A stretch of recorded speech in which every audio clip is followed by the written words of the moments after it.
Hei, mina olen Ernst ja see on 3. tase videoseeriast, mis valmistab sind ette Rogue Dota 2 turniiriks. Selles videos räägime Dota suursündmusest The International.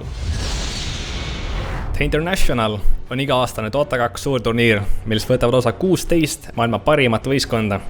Esimene turniir toimus aastal 2011 ning auhinnapotiks oli siis $1,6 miljonit.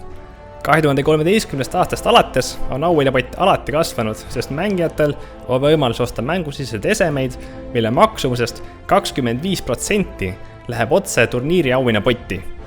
Seetõttu oli aastal 2014 auhinnapott juba peaaegu $11 miljonit, aastal 2016 üle $20 miljoni, 2019 juba $34 miljonit ning 2021. aastal toimunud turniiri auhinnapott oli juba $40 miljonit. Seega on The International kõige suurema auhinnapotiga e-spordi turniir.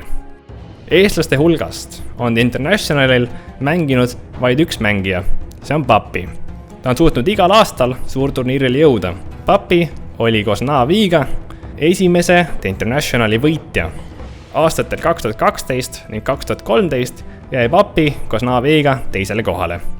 Aastal 2014 lõi Papi oma meeskonna Team Secret ehk Team Saladus, mis tänaseks päevaks on järjepidevalt olnud parimate võistkondade hulgas ning võitnud väga palju erinevat turniire. 2021. aastal toimunud Internationalil jäi Team Secret 3. On ka väga palju mitmeid teisi Eesti mängijaid, kes on saavutanud Euroopa edetabelitest kõrgeid kohti, kuid neist on veel natuke vara rääkida. Loodan, et lähiaastatel olukord muutub ja lisaks Papile jõuab Dota tähtede taevasse ka teisi eestlasi.